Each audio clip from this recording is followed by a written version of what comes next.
California's Democratic bottom feeders were duking it out last night at the first gubernatorial debate, minus their former frontrunner, Eric Stinky Hands Swalwell, who's a little busy trying to stay out of jail. The Dems were tripping all over themselves to praise the guy they're trying to replace by handing Gavin a gold star for his homeless train wreck. What grade would you give him on homelessness, and what, if anything, would you do? I'm a notoriously tough grader, but I would probably give him a B on homelessness. I'd love to be in your class, Katie, if you get a B for what Gavin Newsom's done on homelessness. My goodness, of course it's an F. On effort, I would give him an A. Governor, a B- on this. It is an absolute dismal failure, and anyone that says it's not is fooling themselves or trying to fool voters.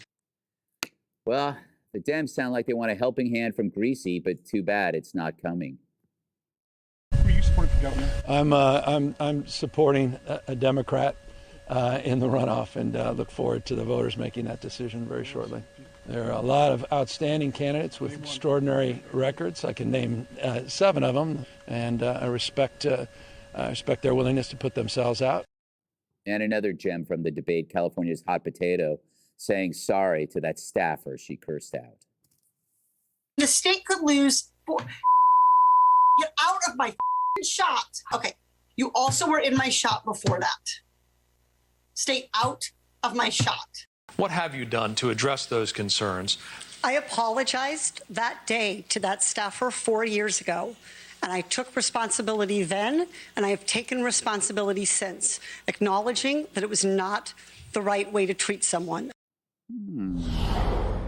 So because this was a Democrat-centric debate, I want to go to the Democrat here, Jessica. We noticed that Steve Hilton was on the stage, considering that he did work here. Wasn't he the clear winner? Say it. Go ahead. No. He's right over there. I like the beard. Yeah. He looks great. Let's give it to him. Yes. But Steve, you look great. The important thing that has shifted is that we were in a situation on the Democratic side where there was, I don't want to say odds were that there were going to be the 2 top finishers were going to be Republicans, but it was something that could very possibly happen with how the polling was. And now that has changed. I think that people are really trying to figure out what this field looks like without Eric Swalwell, who was in the lead. Tom Steyer was the initial beneficiary of the bump when he dropped out. Now it's looking like Matt Mahan, who is the mayor of San Jose, was the beneficiary, at least from the last couple of days. But Becerra has moved up as well. It'll be interesting to see if Newsom does endorse. He's indicating in that clip that he's not going to. I'm not sure if that holds. It feels like also some people should drop out and make this more centralized, maybe just have 3 or 4 instead of 5 or 6 Democrats running. But Matt Mahan has a very strong record and is a very interesting candidate, kind of like a Dan Lurie in San Francisco. Showed up, he lowered the number of priorities that the mayor's office was paying attention to from 100 down to 4. He's reduced homelessness by 1/3 in San Jose. The big issue with him for voters is that he's quite cozy with Silicon Valley, the Peter Thiels of the world. That's something that they don't like. Another big issue I'm following is where do the labor endorsements go? So the teachers union is backing Tom Steyer. The SEIU is still out on who they're going to get behind. But obviously, labor unions are a huge deal in Democratic politics and something to follow. Well, thank you for all that boring information. Let's move. So you did bring up Tom Steyer. What do you? No, I'm joking. For gosh sakes. Well, you're not, and the audience agrees. I'm joking. But you brought up Steyer, and Jesse, I want to play this interesting clip from him where he finds racism in an interesting place.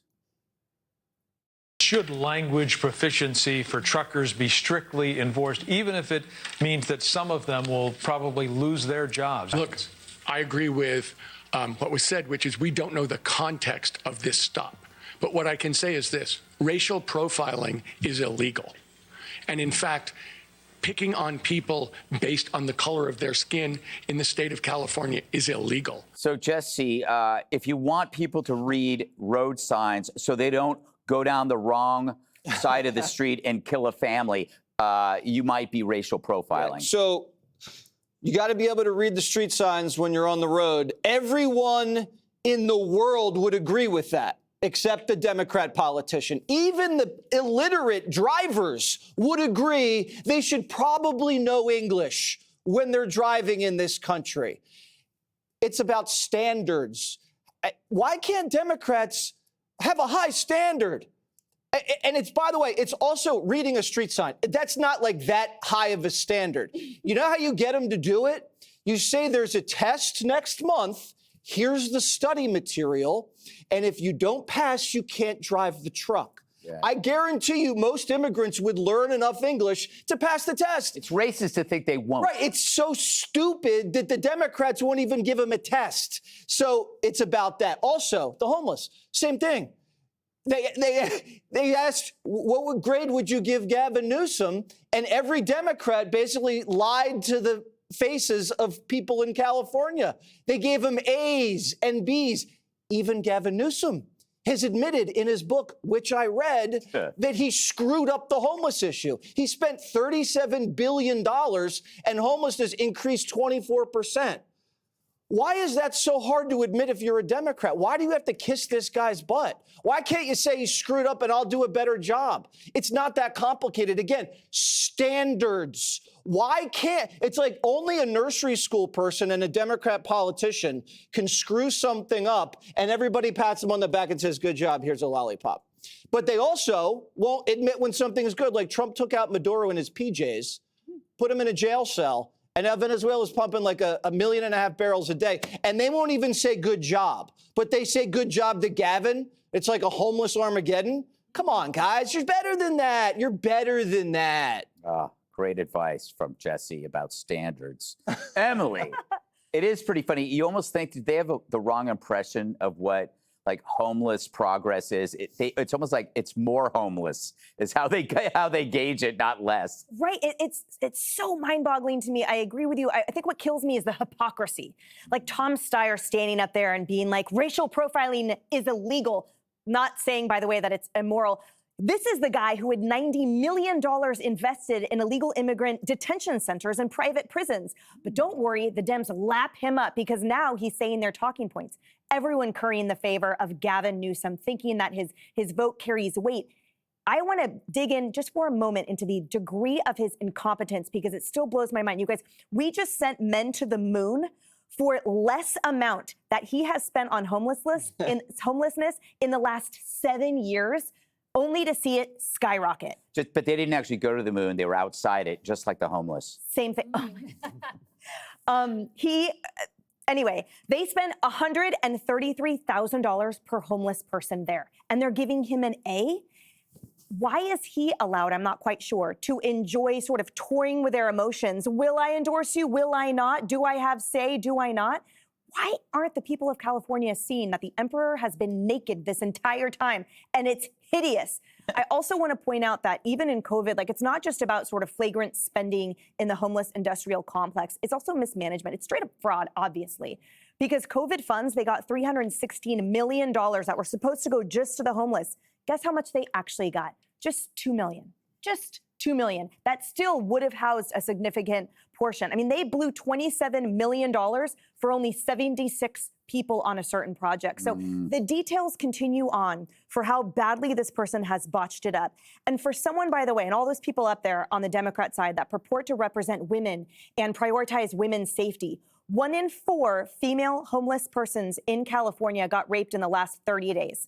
And 1 in 10. 1 in 4 reported a sexual assault in the last year. So if they actually even care an iota about their safety or them being housed, they would get Gavin out of there and they would get Steve Hilton in. I want to ask you as we end this segment about the Republicans there. What was your take on Hilton? I didn't watch the debate. I looked at the clips. He seemed pretty good. I like the open shirt and the beard, but he is British. He is British and American. Yeah. I think there are 2 strong Republicans, Chad Bianco and Steve Hilton.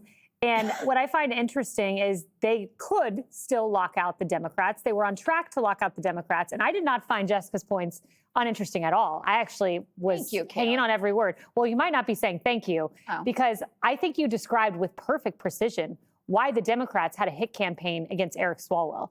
They have known for years about this. It has been an open secret. I have found reporting that indicates as such. I laid it all out last Saturday.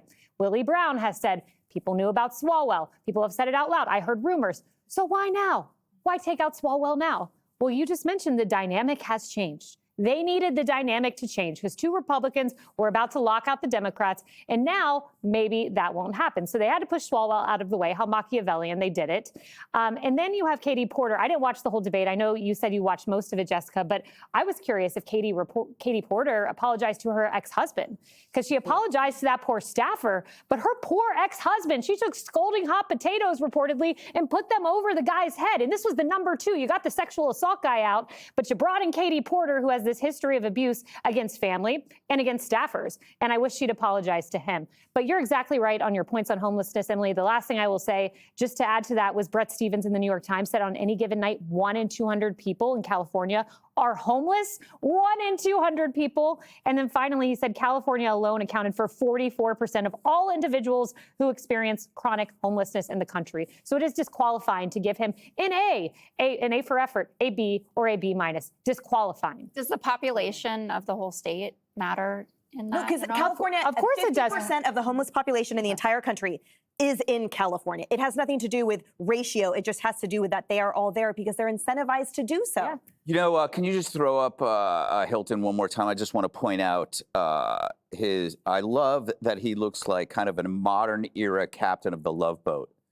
And what is California? But like Sinking the ship. Love Boat aground. You need a strong captain, a Steubing, if you will, to take charge. Yeah. Unbuttoned collar is very inviting, too. Yeah. Oh, inviting, Kaylee. Coming up. Be sure to like and subscribe for all the Fox News latest on YouTube and catch full shows streaming now on Fox One.